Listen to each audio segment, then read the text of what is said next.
Giving Life by Sean O'Keefe, read by the author. Not everything that happens on the Enterprise was all glitz and glamour.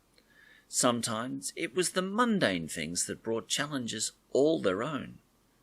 Like any other function on the ship, lifeboat drills, as they had been affectionately known for centuries, were a necessary, if dull, chore. Given the history of ships with that particular name, it was a good thing too. Rachel Garrett was concerned that the Enterprise curse would strike her ship as well. After all, the original Starship Enterprise, the NX-01, had barely survived its run-in with the Xindi, and once the ship returned to Earth, there had been serious consideration given to scrapping her. Such was the level of damage sustained in their all too frequent skirmishes.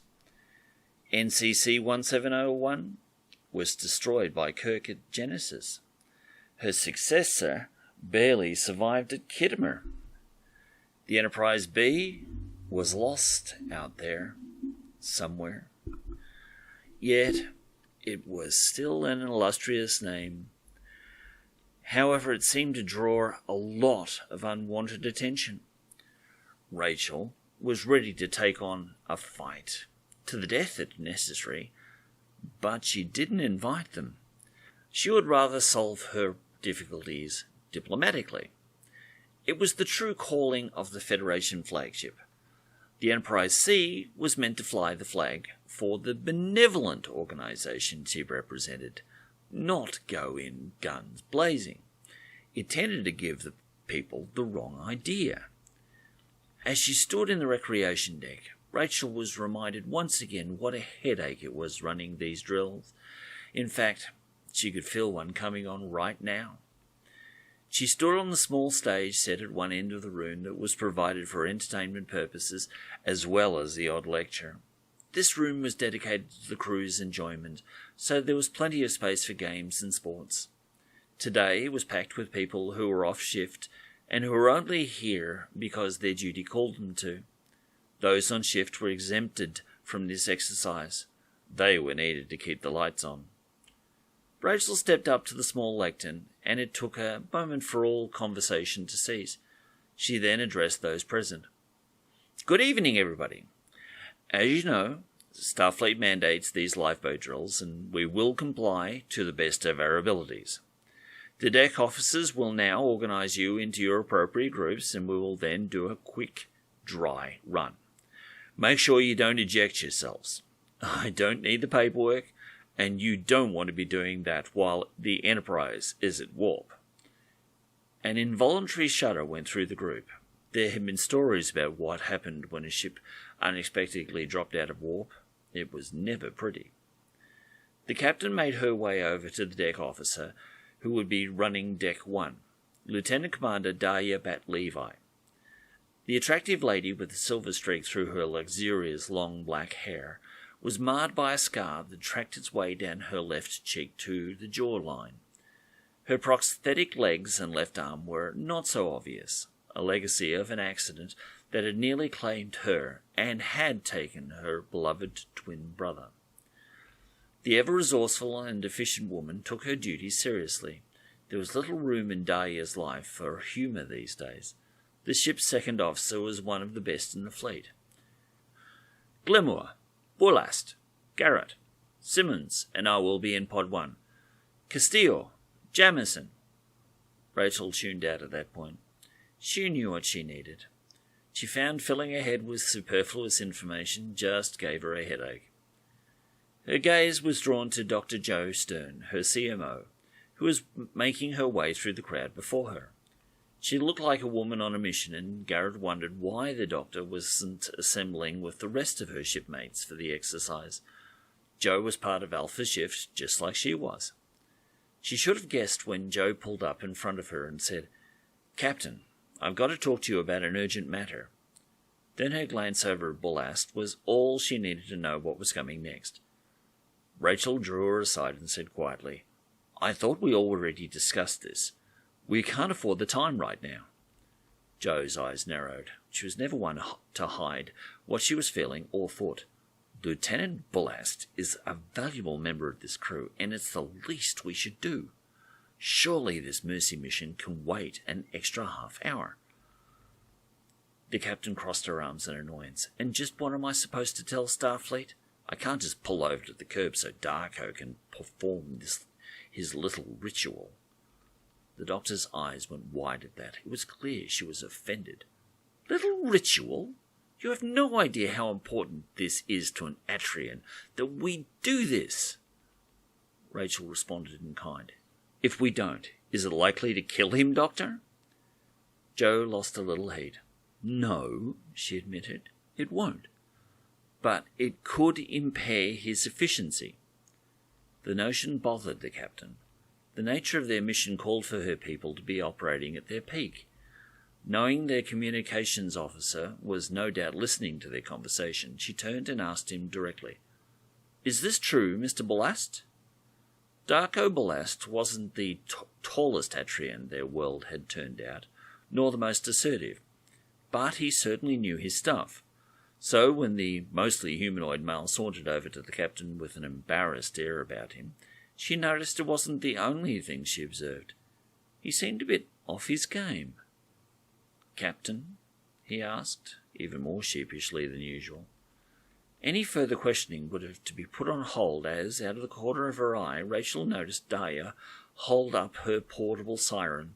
With a quick blast, everyone was on the move. Before the captain could take a step, Jo grabbed her forcefully by the elbow and kept her from budging. "Don't put this off, Rachel. It's important." Not understanding at all, she shook her off and just said, "Okay," before joining the milling throng. To her consternation, Rachel was the last to arrive at their assigned lifepod. The door was open, and, not wanting to waste another second on this annoying diversion, she sauntered inside and took the only remaining seat. However, to get to it, she had to step over Dahlia, who, due to her prosthetics, often found it difficult to navigate tight spaces. She noted Thule Glamour, Engineer Simmons, and Darko were already strapped in. Politely, they all acknowledged her arrival with, "Captain?" As she was returning their gestures, and having to step past Dahlia's long, stiff legs, her foot caught in a belt strap, and she landed in the commander's lap, throwing her backwards. Bat Levi's left elbow jerked and connected with the escape pod emergency eject button. To their horror, their drill suddenly became the real thing. The door slammed shut with a hiss. Outside, the corridor hatch slid closed, and the overhead light flashed red. Knowing what was about to happen next, Rachel thought to scramble for her seat. However, her quick-thinking second officer beat her to it. She wrapped a mechanical arm around the captain's chest and held on tight. The lifepod jolted savagely as it was ejected from the top of the saucer of the Enterprise at warp. The warp bubble sustained it for a short time, but its trajectory carried it off course, away from her mothership.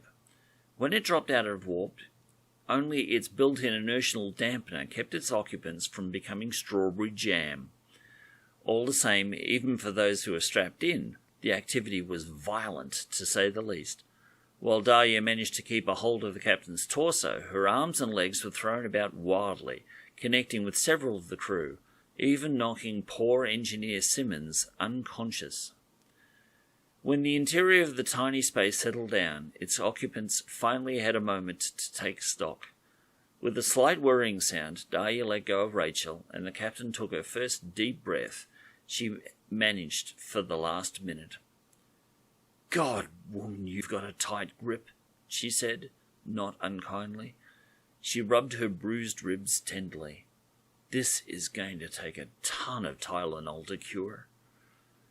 Having finished taking stock of her own lack of injuries, she turned her attention to the others.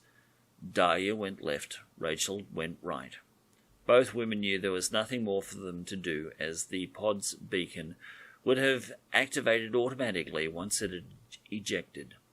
It was now only a matter of time before they were recovered. Garrett glanced over at Bat Levi, who gave her a verbal report as the captain checked over her other officers. Simmons will live. It looks like you caught the side of her head with your foot. She heard Dahlia give her an analgesic hypo. This'll numb the pain when she wakes up. She's going to have one heck of a headache. On the other hand, the captain did not have much to do, as the others simply nodded to one another, flexed their muscles, then unbuckled themselves. All the same, Rachel noticed a nasty bruise on Glenmore's jawline. Some part of her anatomy had probably intersected with him during their jettisoning. She leaned in for a closer inspection, but Thule moved away. He was always guarded with his personal space. "I am fine, Captain," he said, with no sign of any discomfort. The Naxxarin's golden eyes gave away nothing, as usual. Rachel mused to herself that the man could be ordered to guard a bridge, and he would fight on with one arm and one leg and totally ignore the injuries. On the other hand, Darko seemed more than a little distressed. "What's the matter, Lieutenant?" Garrett asked. Plaintively, Bolas looked at her and asked, "How long do you think it'll be before we're recovered?" The captain shrugged. With the transmitter blasting away in subspace, it should be only a matter of minutes before the Enterprise finds us and transports us aboard.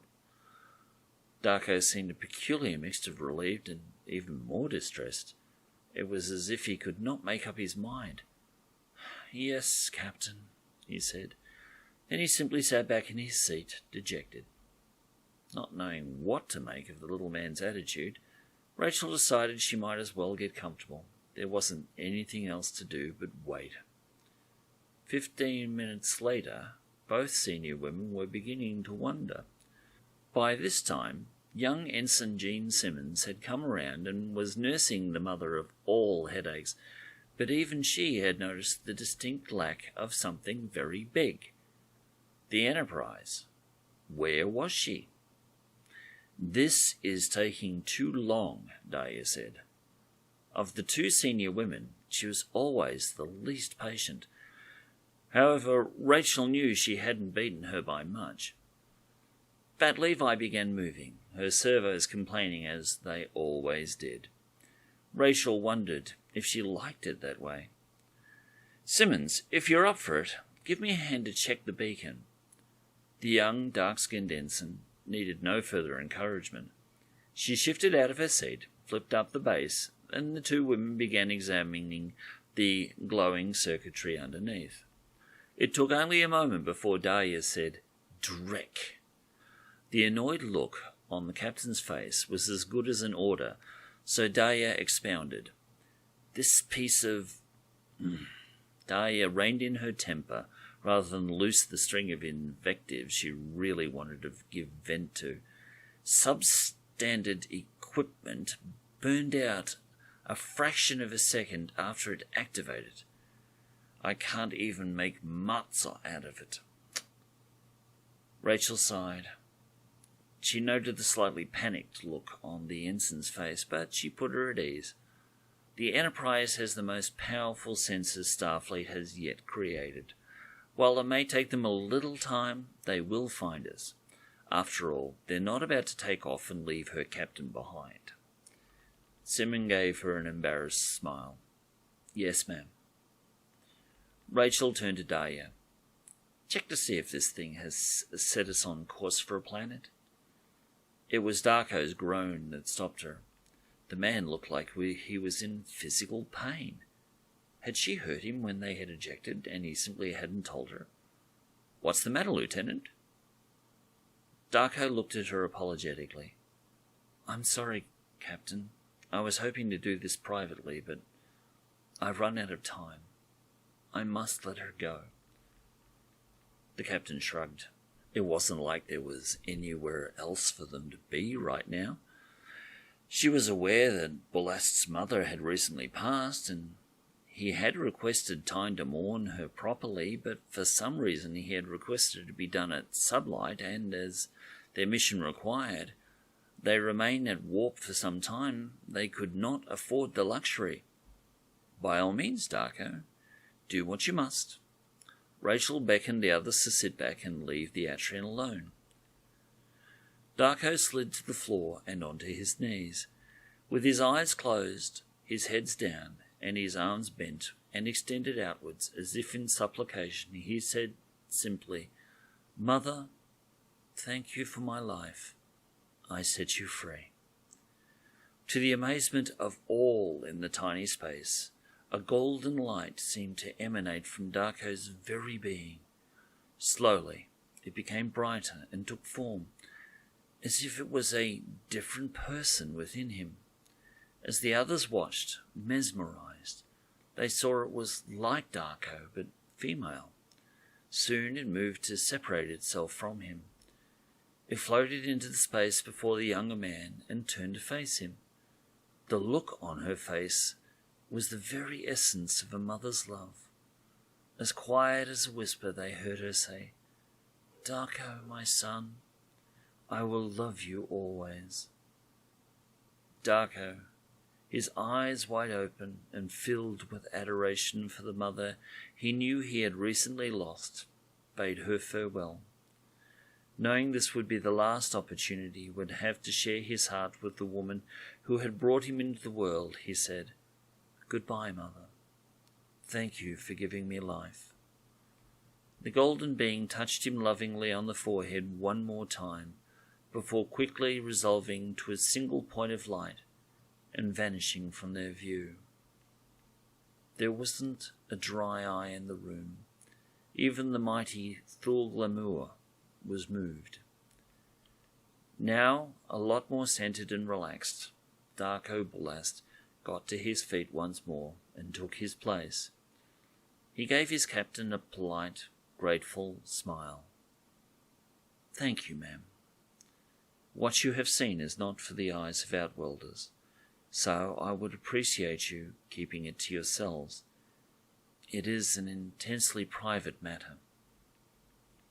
Rachel cast a questioning glance around the other occupants of the room, and they all gave her an assenting nod. They would keep it to themselves. "Understood," Rachel said, as the transporter beam took them all.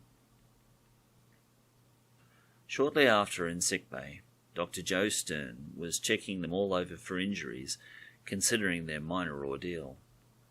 The doctor was a keen observer, and she noted Darko's change in demeanour immediately.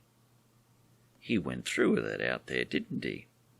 Stern asked Garrett, as she sat on her diagnostic bed, and the two of them were alone. The captain nodded. "You know about that?" Stern rolled her eyes. "You don't get to be the CMO of a starship without learning a few things, you know." Rachel cast a glance over at Darko, who was lounging on a bed on the other side of the room. He seemed at ease now, at peace with the world. Well, no sooner was it all over than he said, "It's a personal thing, and can we keep it to ourselves? Now I'm still no closer to understanding what I saw." There were times when Garrett was convinced that the doctor had a mean streak through her. The grin she was giving her was full of mischief. "Doctor," she said with a touch of warning. Stern gave her a light chuckle. Quietly she said, "You've heard it said that human mothers give life to their children by carrying them for 9 months, then giving birth to them?" Garrett was quite familiar with it, as she was a mother herself. "Your point being?" she asked, becoming impatient. Joe looked at her, surprised her friend hadn't put it together. "For Atrian mothers, they take it literally. Their mothers infuse babies with some of their own life force, in vitro, to help sustain them. When they're grown, they need to surrender this when their parents pass. They have to let them go." Her voice trailed off at the end. Rachel knew Joe was recently orphaned. "How was it?" Joe asked. Vision turning inward, the captain's mind turned back to that tiny space out in the void. Yes, she had been in pain, but that moment watching Darko saying goodbye to his mother spirit was one of the most magical moments in her life. "It was beautiful," she said. The doctor laughed. No, I mean, how was it being ejected into space in a perfectly good pod, Captain Lifeboat? Totally annoyed, Garrett pushed herself off the bed and headed towards the door. If I hear one person on this ship even whisper that name, I'm going to stuff you into a pod and eject you into space. Stern watched her march out of the room, not doubting a word.